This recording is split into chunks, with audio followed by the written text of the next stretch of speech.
믿음으로 모세는 이라는 내용으로 여러분과 함께 하나님 말씀을 나누도록 하겠습니다.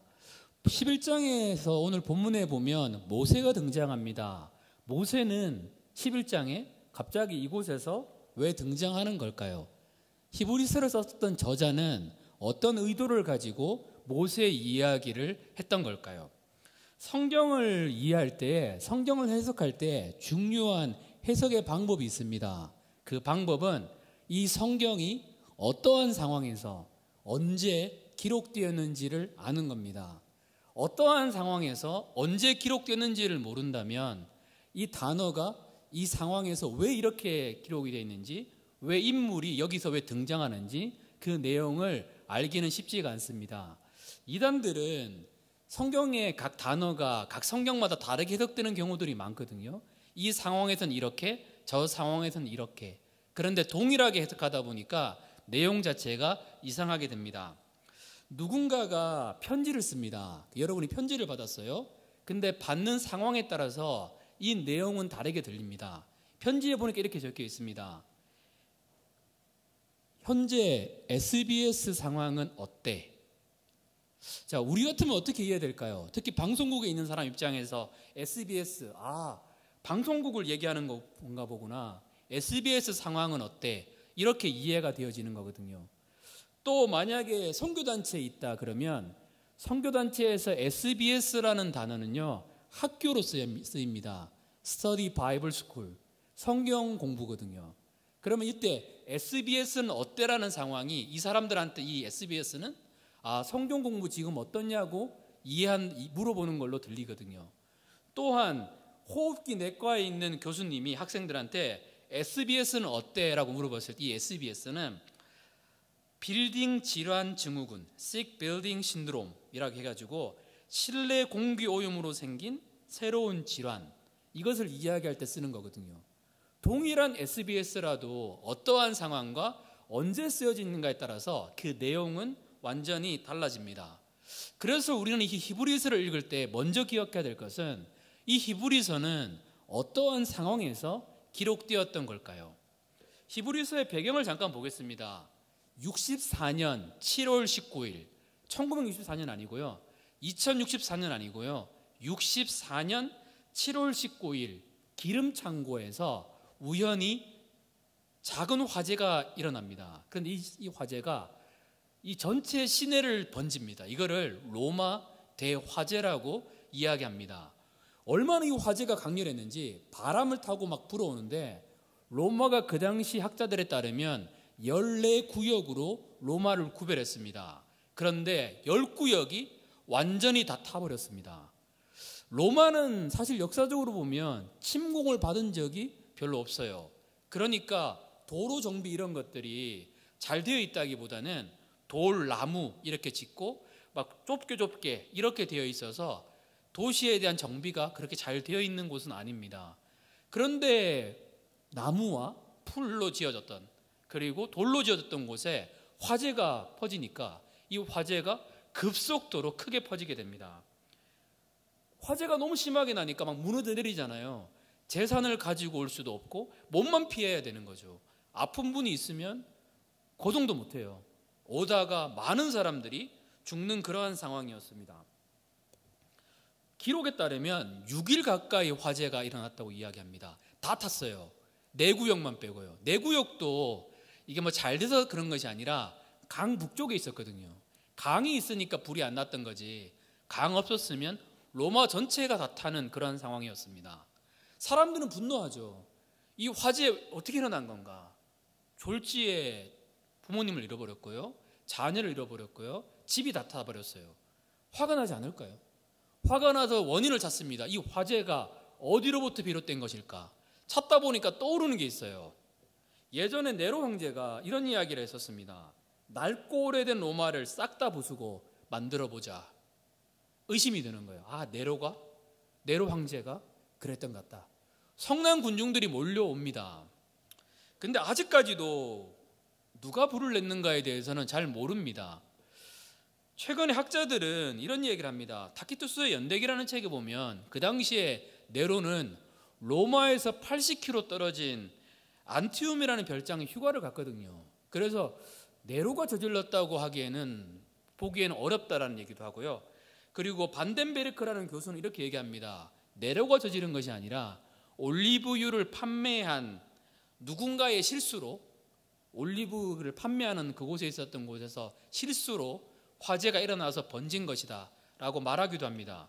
그런데 누가 범인인지는 아직도 잘 모르겠지만 중요한 건 이것입니다.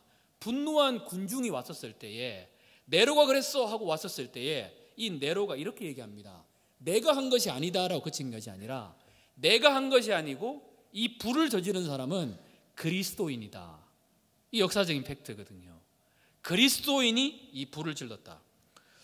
초기 시대 때 로마 사람들에게 기독교인에 대한 이미지는 안 좋았었어요. 그 이유는 대부분 오해거든요. 우리 성만찬 하잖아요. 그럴 때 했던 말이 이런 말이 있잖아요. 주님의 살과 피. 근데 살과 피를 먹는다는 뜻으로 해석하지 않죠. 그런데 안 믿는 사람, 로마 사람 입장에서는 이게 쇼크예요. 어떻게 오해를 했는가 하면 기독교인들은 인육을 먹는다, 이렇게 오해하는 거예요. 그리고 우리는 어떻게 부를까요? 형제님, 자매님. 그런데 형제였는데 어느 순간 남편이 되어 있는 경우도 있고, 자매였는데 아내가 되어 있는 경우도 있잖아요. 그러니까 이렇게 부르는 거죠, 예수님 안에서. 그런데 이걸 잘못 오해하니까 여기는 근친상간하는 곳이다. 이런 오해들이 있다 보니까 기독교인에 대해서 안 그래도 이 종교는 이상한 종교야, 안 좋은 이미지가 있었는데 불을 저질렀다 그러니까 모든 시민들의 분노가 기독교인들을 향하게 되었습니다. 정말로 말도 안 되는 끔찍한 일이 일어나게 됐었죠. 재산을 빼앗겼고 사람들이 횃불로 막 타오르기 시작하고, 그리고 수많은 사람들이 경기장에 끌려가서 사자밥이 되었고 죽었습니다. 많은 사람들이 이 두려움 가운데서 배교한 사람, 예수님을 모른다고 했던 사람들도 상당히 있었겠죠. 그런데 배교한 사람들한테 로마 군인들이 얼마나 똑똑했는가 하면 무엇을 얘기하는가 하면, 네가 아는 기독교인들의 이름을 다 적어. 배신을 해야 되는 그러한 상황이었습니다. 그리고 막 무서워서 나는 예수 몰라요, 이런 사람들도 많았겠죠. 이 당시 시대가 그런 상황입니다. 그러니까 이때의 이 히브리서는요, 편안하게 이렇게 편안하게 읽을 수 있는 그러한 책이 아니라는 거예요. 타키투스의 연대기를 보면 이렇게 얘기합니다.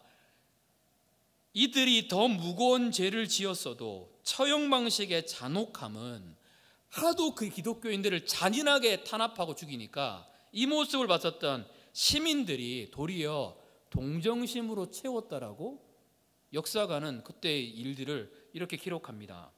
그런데 이 당시에 로마에는요, 공식 종교가 있습니다. 로마가 인정하는 종교. 이건 법적인 보호를 받아요. 이 중에 하나가 유대교가 있습니다. 심지어 네로의 아내도 유대인이 있었었죠. 법적인 보호를 받아요. 예를 들어서 로마 군인이 이제 기독교인을 생각해서 잡아서 고문을 하고 죽였는데 유대인이에요. 그러면 로마 군인이 처벌을 받는 거죠. 그러니까 로마 군인 입장에도 이게 민감해요. 유대교와 기독교를 구별할 수 있는 방법이 무엇인가? 딱 하나 있는 거죠. 딱 하나면 물어보면 돼요. 예수 그리스도가 누구인가? 기독교인이 이 핍박을 피할 수 있는 방법 있어요. 뭐만 하면 되는가 하면 예수님 욕하면 돼요. 그 갈릴리 촌놈이라고, 사람이라고, 예수 그리스도를 비난하면 돼요. 난 예수 안 믿는다고, 예수 내 왕 아니라고, 예수님 내 구원자 아니라고, 예수님 욕하면 돼요. 이게 유대교와 기독교를 구별할 수 있는 기준이거든요. 로마 군인이 옵니다. 그 찰나의 순간이에요. 예수님을 안다, 예수님은 메시아다, 예수님은 존귀하다, 예수님은 구세주다 하는 순간 사자밥이 되고 끔찍한 고난들이 기다리고 있어요. 얼마나 많이 낙심이 될까요? 이 모든 것을 다해서 내가 재산보다, 아니면 내 시간보다, 내 젊음보다, 나의 모든 것보다 예수 그리스도는 가치 있는 분인가, 귀한 분인가. 그래서 하나님이 한 권의 성경책을 주십니다. 그 성경책이 히브리서예요. 전체로 보면 베드로전서도 있지만 이때의 내용은 히브리서입니다. 그래서 히브리서의 주제는 above all, 모든 것보다 예수 그리스도는 귀하시다. 구약에서 말하는 모든 율법을 이루신 분이 예수 그리스도시고, 우리를 위하여 죽으신 분이시고, 어떤 선지자들보다 위대하신 분이 예수 그리스도라고 말해주고 있습니다. 그리고 오늘 본문에서는 이때 낙심하고 힘들어하는 그리스도인에게 모세의 이야기를 통해서 힘을 주십니다. 어떤 내용일까요? 한번 살펴보겠습니다. 첫째는 같이 읽어볼까요? 자, 시작. 모세도 어려움의 시기를 지나갔습니다. 히브리서 11장 23절입니다. 믿음으로 모세가 낳았을 때에 그 부모가 아름다운 아이임을 보고 석 달 동안 숨겨 왕의 명령을 무서워하지 아니하였으며, 구약을 대표하는 인물 모세, 엘리야, 이스라엘 백성들이 꿈에서도 존경했었던 인물이 누군가 하면 모세입니다. 홍해를 갈랐던 그 모세, 하나님이 율법을 받았던 그 모세. 그런데 그 모세도 어땠을까요? 이 고난의 시기를 지나갔다라는 겁니다. 모세가 태어났을 때에 왕의 명령이 뭘까요? 자녀들은 자녀아이면 다 죽여라, 이거였잖아요. 이집트에는 힉소스라는 왕조가 있습니다. 이방 족속의 왕조예요. 그래서 요셉이 이때 있었거든요. 그러니까 이 사람은 이방 족속이니까 요셉이 이방인이잖아요. 가나안 사람. 총리가 되는 게 전혀 문제가 안 됐어요. 근데 힉소스 왕조에서 이집트의 전통 왕조로 바뀌고 난 다음에 이 이스라엘 사람들은 다 노예가 됩니다. 우리가 알다시피 노예로 삽니다. 430년의 시간인 거죠. 그리고 이 민족이 강해지는 것 같으니까 명령을 내립니다. 사내아이가 태어나면 나일강에 던져서 죽여라. 왕의 명령입니다. 황제의 명령인 거죠. 이거 거절하는 순간 어떻게 될까요? 내 가족들 다 죽어요. 재산 당연히 다 빼앗기죠. 이 가운데 있었다라는 겁니다. 그런데 이 부모는 믿음으로 두려워하지 않았습니다. 그럼에도 불구하고 이 무서운 과정을 거쳤다라는 겁니다. 모세는 어땠나요? 히브리서 11장 27절 말씀입니다. 같이 읽어볼까요? 자, 시작. 믿음으로 애굽을 떠나 왕의 노함을 무서워하지 아니하고 곧 보이지 아니하는 자를 보는 것 같이 하여 참았으며. 믿음으로 애굽을 떠날 때 이 장면 기억나시나요? 앞에는 홍해고요. 뒤에는 이집트의 군대가, 그 당시에 최강 군대라고 얘기하는 이집트 군대가 다가오고 있습니다. 우리가 이걸 성경에서 봐서 그렇지 얼마나 무서웠던 일일까요? 여러분, 누군가가 나를 쫓아다닌다. 이거 스토킹이잖아요. 이거 한번 경험한 사람들 엄청 무섭거든요. 누가 연락하는 거에 대한 무서움도 있거든요. 근데 그런 정도가 아니라 한 나라의 군대가 지금 따라오고 있습니다. 앞에 다 막혀 있어요. 얼마나 무서웠던 걸까요? 근데 모세는 왕의 노함을 무서워하지 않았다는 겁니다.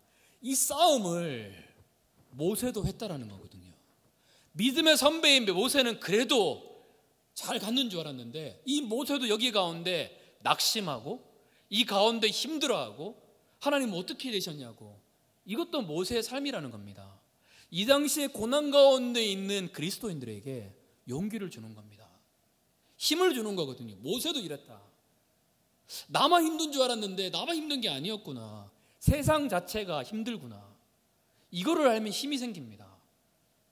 죄악으로 타락한 세상이기 때문에 우리 모두 다 힘든 세상을 살아가고 있구나. 모세도 이랬구나. 또 모세에게 무슨 일이 있었을까요? 하나님이 모세를 통해서 이스라엘 백성들을 구원하셨습니다.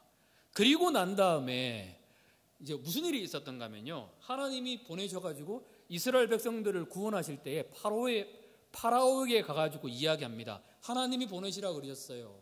그랬을 때 파라오가 어떻게 합니까? 머리 굉장히 좋아요. 모세를 건들지 않아요. 이스라엘 백성들에게 더 고난을 줍니다. 더 고통스럽게 해요. 그러니까 이스라엘 백성들이 모세에게 뭐라 그럴까요? 원망을 쏟아내요. 네가 왜 여기 와가지고 우리를 고통스럽게 하는가? 모세가 한 것은 하나님의 명령을 받아서 이스라엘 백성들을 노예 생활에서 구원해 주는 거예요. 처음에 너무 좋아했거든요. 감사해요 그랬는데 본인들이 고난이 닥치기 시작하니까 모세가 나쁜 놈이에요. 너 왜 그러냐고. 여러분, 이 상처는 굉장히 큽니다. 마음을 준 사람에게 배신당하는 거, 이거 아프거든요. 내가 정말로 사랑했는데 배반당했다, 배신당했다. 이 아픔은 상상을 초월해요. 굉장히 크거든요. 모세도 이랬다는 거예요. 백성들의 원망, 백성들의 탄성, 이 모든 것을 다 받았던 게 모세예요. 그 위대한 리더라고 말했던 모세에게 많은 백성들이 했던 말들은 너는 제대로 된 리더가 아니라는 거죠. 맨날 이집트로 돌아가재요. 힘든 일만 생기면 모세 죽이자 그러거든요. 하나님이 안 나타났다면 모세의 삶은 끝났을 거예요. 모세도 동일하게 이러한 배신을 당했어요. 이 당시 그리스도인들 배신 많이 당했습니다. 믿었던 사람이 고발하는 거예요. 얼마나 아팠을까요? 그 배신의 느낌, 그 고통의 느낌. 모세도 마찬가지였다라는 겁니다. 로마 황제의 위협과 배신 가운데 있었던 그리스도인들에게 이 말씀은 위로가 됩니다. 힘내, 이 말보다 힘들지. 이게 도리어 힘이 난다라는 거예요. 공감이 도리어 힘이 납니다. 저는 목회자이기 때문에 하긴 한데 장례식을 많이 가는 편입니다. 말할 게 없어요, 사실은. 근데 참 위로되는 순간이 이런 게 있습니다. 나도 그런 경험이 있습니다. 이 공감이 그러는 거거든요. 하나님은 이 모세 이야기를 통해서 이스라엘 백성들을 위로하여 주십니다. 고난 가운데 있는 우리에게 하나님은 힘들지. 우리의 마음을 공감해 주시거든요. 그리고 일어날 힘을 주십니다. 둘째는 무엇일까요? 같이 한번 볼까요? 같이 읽겠습니다. 자, 시작. 믿음으로 주님께 반응했습니다. 11장 24절 말씀입니다. 같이 읽겠습니다. 믿음으로 모세는 장성하여 바로의 공주의 아들이라 칭함받기를 거절하고, 아까 앞에서 얘기했던 것처럼 뒤에서도 얘기하고 27절에도 얘기하고 반복적으로 반복되는 구절이 있습니다. 믿음으로. 모세는 하나님 앞에서 믿음으로 그럼에도 불구하고 반응했다라는 겁니다. 믿음을 살펴보기 전에 먼저 믿음이 아닌 것들을 먼저 살펴보겠습니다. 미신, 믿음이 아닌 거죠. 성경에서 말하는 믿음과 다릅니다. 미신은 무엇일까요? 없는 것을 믿는 것. 맹신, 무조건 믿는 것. 성경과 다릅니다. 광신, 자기 멋대로 믿는 것. 성경에서 말하는 믿음은 이런 것과 전혀 다릅니다. 또 어떤 분이 이렇게 얘기하더라고요. 나는 비행기가 안전할 걸 믿어. 버스가 안전할 걸 믿어. 이걸 믿음으로 생각하는데 이거는 성경에서 말하는 믿음이 아니라 통계에 따른 믿음이거든요. 이 믿음은 달라요. 그러면 믿음은 무엇일까요? 히브리서 11장 1절부터 2절을 쉬운 성경에서 이렇게 말합니다. 같이 한번 읽어보겠습니다. 자, 시작. 믿음은 우리가 바라는 것들에 대해서 확신하는 것입니다. 또한 보이지는 않지만 그것이 사실임을 아는 것입니다. 무슨 얘기일까? 성경을 앞에만 따가지고 이해하면 내용 자체를 다 이해하기는 어렵습니다. 이 말씀은요, 히브리서 10장 39절 말씀과 이어집니다. 한번 39절 말씀 읽어보겠습니다. 우리는 뒤로 물러가 멸망하는 자가 아니요 오직 영혼을 구원함에 이르는 믿음을 가진 자니라. 무엇일까요? 우리는 뒤로 물러가는 자가 아니에요. 앞으로 나아가는 것이 믿음이라는 거예요. 이 말은 이런 겁니다. 바라는 것들에 대해서 확신하는 것. 눈에는 보이지 않아요. 하지만 하나님이 분명하게 내 삶을 이끄실 거에 대해서 확신하는 것. 하나님의 말씀이 이루어질 것을 보이지 않아요. 하지만 증거를 가지고 믿고 나아가는 것, 신뢰하는 것, 이것을 믿음이라는 겁니다. 하나님의 약속은 미래에 나타날 일이에요. 하지만 내가 믿음으로 내가 이것이 이루어질 것을 바라보는 게 믿음이라는 거예요. 증거라는 거예요. 내가 있는 믿음이라는 것이 분명히 보이지 않지만 내 현실에 이루어진 것처럼 나는 누릴 수 있다는 겁니다. 이게 믿음이라는 겁니다. 지금 실패와 고난 가운데 있습니다. 하지만 보이지 않는 하나님이 분명하게 일하실 것을 바라보는 것, 그것을 믿음이라고 히브리서는 말해주고 있습니다. 멈추지 말라는 겁니다. 뒤를 돌아보지 말라는 거예요. 다시 앞으로 나아가라라고 이 당시에 이스라엘 백성들에게 하나님은 용기를 주시고 힘을 부어주십니다. 믿음으로 모세는 나아갔어요. 멈추지 않았거든요. 계속 나아갔습니다. 이스라엘 백성들이 죽이려고 했을 때 그 상처가 얼마나 컸을까요? 하지만 하나님 바라보고 나아갔습니다. 하나님 바라보고 나가니까 그냥 막 무조건 극복하라가 아니라 하나님이 임재하시고 백성들을 설득하시고 하나님이 역사해 주셨어요. 이게 모세가 걸었던 길입니다. 갈 때마다 힘들었어요. 그럴 때마다 모세가 했던 것은 하나님께 엎드리는 거예요. 하나님께 엎드리면 하나님이 모세의 마음을 위로하셨어요. 그리고 말씀하셨습니다. 그리고 일어날 수 있는 힘을 부어주셨다는 겁니다. 이 당시에 이스라엘 백성들에게 하나님이 하고 싶었던 말은 멈추지 말라는 거예요. 나아가라는 거예요. 내가 돕겠다라는 거죠. 하나님의 손길이, 보이지 않는 하나님의 손길이 함께 하겠다라고 약속하고 있다라는 겁니다. 여러분, 달려가다가, 믿음으로 달려가다가, 앞으로의 삶을 나아가다가 언제 멈추고 싶나요? 멈추고 싶을 때 있지 않으세요? 와, 난 한 번도 멈추고 싶은 적이 없었어. 대단한 사람인데 저는 아직까지 그런 사람 못 봤어요. 힘들 때가 있거든요. 제가 여러분에게 예언을 하자면 여러분 1년 동안, 2022년 동안 힘든 일이 한 가지는 있을 거예요. 누구에게나 동일하게 일어나는 일이거든요. 좋은 일도 당연히 있을 거예요. 힘들지 않는 삶을 가진 사람이 누가 있을까요? 없어요. 멈추고 싶거든요. 모세도 똑같았어요. 하지만 멈추지 않았습니다. 믿음으로 나갔다라는 겁니다. 언제 멈추고 싶으신가요? 관계가 힘들 때. 하나님이 부르셔서 이곳에 왔습니다. 많은 선교사님들도 마찬가지고요. 근데 관계에서 틀어졌어요. 말도 안 되는 오해를 받아요. 떠나고 싶지 않으세요? 이게 보통 사람들의 마음입니다. 어려운 환경, 복음의 뜨거움을 가지고 선교를 떠났습니다. 친한 선교사님이 얘기해 준 건데 화장실을 갔는데 아프리카에 가서 화장실을 가서 문을 여는데 뱀 한 마리가 보고 있어요.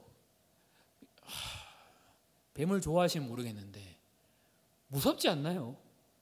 못 있겠다. 이런 마음 드는 게 사람의 마음입니다. 건강이 안 좋아요. 몸이 너무 아파요. 정신적인 아픔일 수도 있고요. 멈추고 싶을 때가 있어요. 진짜 포기해야 되잖아. 이럴 때가 있거든요. 근데 하나님이 힘을 부어주세요. 모세에게 힘을 부었던 그 하나님이 나에게 멈추지 말라고 나아가라고 말씀하십니다. 나아가면 하나님이 도우신다는 거거든요. 모세의 삶도 그렇습니다. 우리 이 내용 한번 보겠습니다. 하나 띄워주세요. 그 다음 거 읽어보겠습니다. 자, 시작. 신앙은 모호하거나 막연한 기대가 아닙니다. 실체입니다. 신앙은 선명하고 분명합니다. 마치 우리가 사랑하는 사람과 얼굴을 마주보고 교제하는 것처럼 신앙은 눈에 보이지 않는 하나님을 보는 것처럼 믿고 예배하게 됩니다. 믿음으로 나아갔는데 그 보이지 않는 그 하나님이 보는 것처럼 만나게 되는 거예요. 이게 모세의 삶이었다는 겁니다. 그 하나님 바라보고 믿음으로 나아갔는데 그냥 말씀으로만 위로한 하나님이 아니라 실제로 내 삶 가운데 역사하시는 그 따뜻한 하나님을 경험했거든요. 그 하나님을 향한 경험이 모세의 삶을 버티게 만들었다는 겁니다. 여러분, 우리가 우리의 삶을 못 버텨요. 하지만 믿음으로 계속 반응하다 보면 이 길을 멈추지 않으면 하나님이 반드시 그 길을 걷게 만들어 주십니다. 우리 안에 착한 일을 시작하신 분이 하나님이거든요. 그러면 이것을 이루는 분은 누굴까요? 하나님이라는 겁니다. 어쩌면 우리의 삶 속에 많은 실패가 있을 수 있고요. 많은 아픔이 있을 수 있습니다. 하지만 멈추지 말라라고 말씀하고 있습니다. 이 말씀을 준비하면서 기억나는 분이 계세요. 미국인들이 가장 존경하는 대통령 1위 누구일까요? 최근에 조사해 보니까 1위가 아브라함 링컨이더라고요. 가버먼트 하면서 of the people, by the people, for the people. 유명한 말을 남겼었잖아요. Shall not perish from the earth 라는 말을 남겼는데 그 전쟁이 있었을 때 남겼던 명언이었었잖아요. 근데 링컨은 이랬어요. 이 말을 남겼는데 이 말이 우리도 지금 외우고 맨날 듣잖아요. 근데 링컨이 이 연설을 끝나고 난 다음에 집에 와서 썼던 수필에 보면 이런 말이 있어요. 일기에 보면 이런 글이 있습니다. 연설 망쳤어. 나 오늘 연설 너무 못했어. 했는데 우리한테는 너무 다가오는 거예요. 인간이 보기에는 난 실패한 것 같아요. 근데 하나님은 그걸 통해서도 아름답게 이루어 주십니다. 링컨의 삶 여러분 잘 알죠? 한번 볼까요? 이제 뭐 뒤에도 더 많지만 24세에 주의회 낙선, 24세에 다시 사업 실패, 26살에 사랑하는 여인이 하늘나라 갔습니다. 27세에 병원 갔는데 신경쇠약, 정신분열증. 힘들지 않을까요? 이 정도면 포기해야 되지 않나요? 29세에 의회 의장직 낙선, 31세에 대통령 선거위원 낙선, 34세에 국회의원 낙선, 39세에 46세에 국회의원 낙선, 47세에 부통령 낙선, 49세 상원의원 낙선. 계속 낙선 실패 막 계속 있다 보니까 링컨이랑 지냈던 친구들이 어떻게 했는가 하면요, 링컨의 자리에서 모든 칼, 심지어는 어느 날 링컨이 면도하려고 그러니까 면도칼이 없어요. 친구들이 다 치웠어요. 혹시나 자살할까 봐. 맨날 실패하니까. 그런데 그 삶을 실패로 마치지 않습니다. 우리가 알다시피 대통령 돼주시죠. 계속 나아갔다라는 겁니다. 링컨의 이야기가 우리에게 주는 교훈이 무엇일까요? 포기하지 말라라는 겁니다. 멈추지 말라라는 겁니다. 이 믿음의 여정을 너 또 어제 무너졌는데 아니요, 일어나라는 겁니다. 계속 믿음으로 반응하는 그 길 가운데 하나님의 도우심이 있습니다. 하나님이 그냥 버려두지 않거든요. 하나님이 반드시 이길 힘을 얻게 하십니다. 우리 앞에 있는 분한테 이렇게 고백하겠습니다. 우리 결코 포기하지 맙시다. 한 번 더 이야기할까요? 우리 믿음으로 전진합시다. 세 번째는 무엇일까요? 같이 한번 읽어볼까요? 자, 시작. 상주심을 바라보았습니다. 히브리서 11장 25절 26절 같이 한번 읽어보겠습니다. 자, 시작. 도리어 하나님의 백성과 함께 고난받기를 잠시 죄악의 낙을 누리는 것보다 더 좋아하고 그리스도를 위하여 받는 수모를 애굽의 모든 보화보다 더 큰 재물로 여겼으니 이는 상 주심을 바라봄이라. 아멘. 당황스럽지 않나요? 죄악의 낙을 누리는 것, 더 좋은 것 같은데요? 그런데 모세는 보세요. 하나님의 백성과 고난받는 것을 더 좋아했대요. 또 그 다음 애굽의 모든 보화, 그 당시에 최강국이었던 이집트의 모든 보화 갖고 싶은데, 하고 싶은데, 그런데 모세는 그리스도를 위하여 받는 수모를 더 큰 재물로 여겼다. 뭐 때문에 그랬던 걸까요? 분명하게 성경은 말합니다. 이는 상주심을 바라봄이라. 상.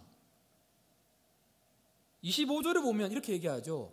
잠시 죄악의 낙을 누리는 것보다, 잠시 이것보다 영원한 하나님의 나라를 바라보는 삶을 살았던 것이 이 모세의 삶이었다는 겁니다.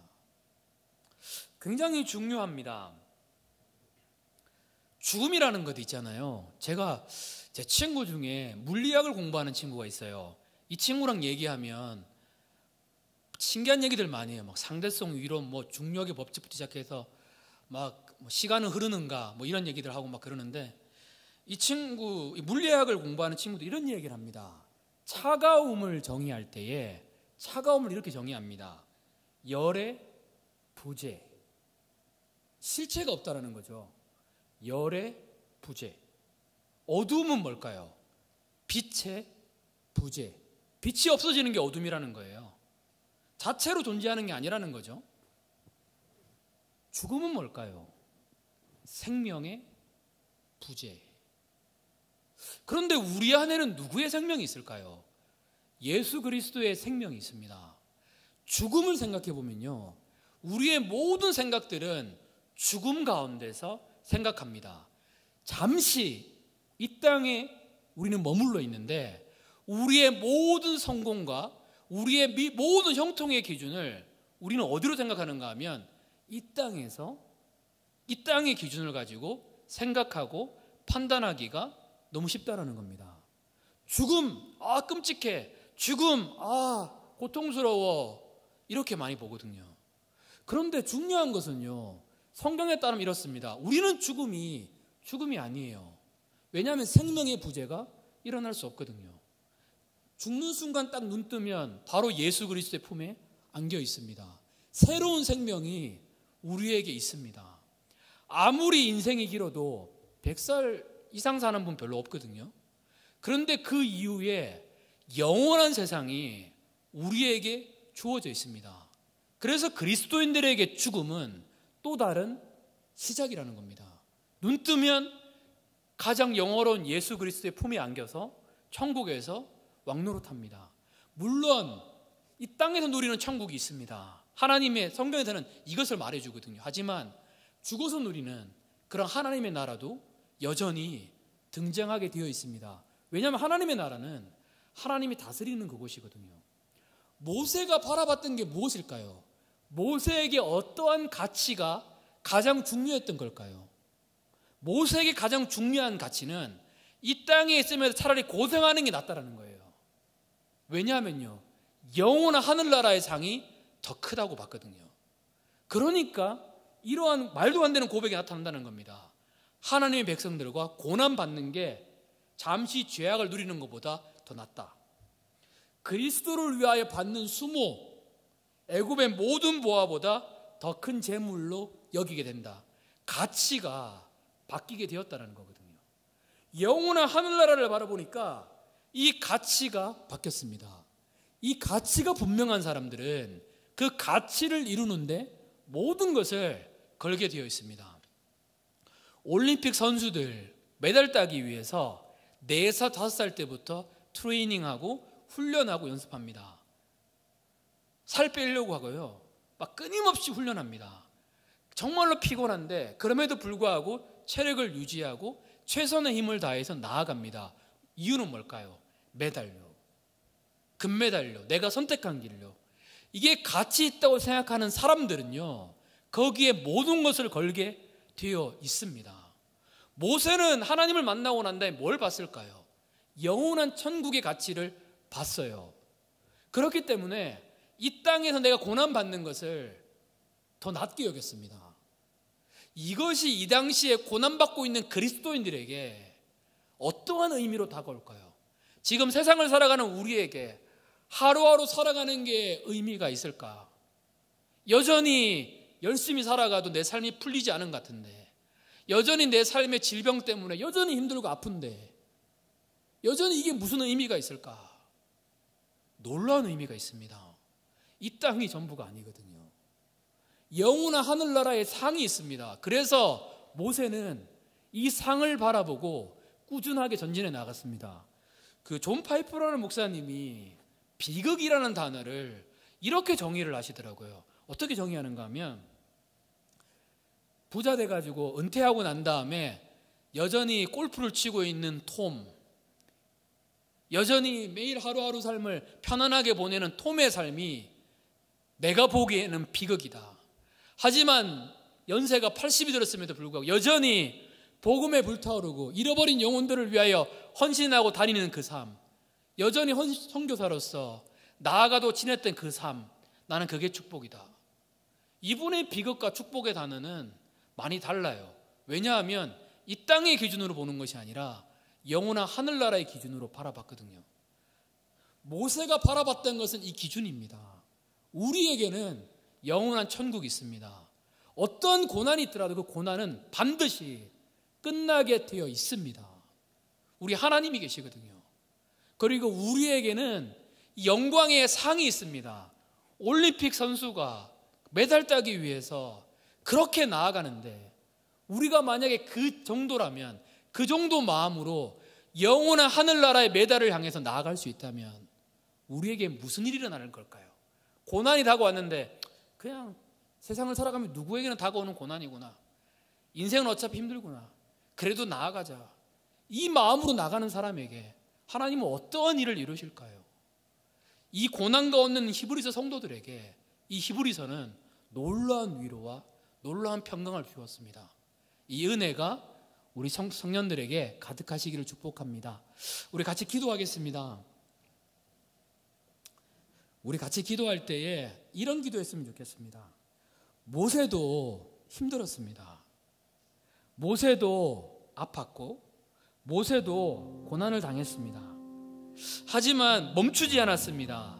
하나님이 도와주셨기 때문에 믿음으로 이 삶을 포기하지 않았습니다. 하나님이 부어주실 영원한 상을 향하여 오늘도 힘차게 나아갔습니다. 낙심할 수 있는데 다시 믿음으로 나아갔습니다. 다시 힘차게 감사함으로 가나안을 향해서 이 광야의 여정을 걸었습니다. 우리 시간 걸을 때 하나님 나로 걷게 해주십시오. 하나님 나로 부르심을 포기하지 않게 해주십시오. 하나님 오늘도 나로 한 걸음 한 걸음 걸을 수 있도록, 뛰지 않더라도 하나님 걸을 수 있도록 하나님 나에게 힘을 부어달라고 우리 이 시간 주여 한번 치시고 같이 기도하겠습니다.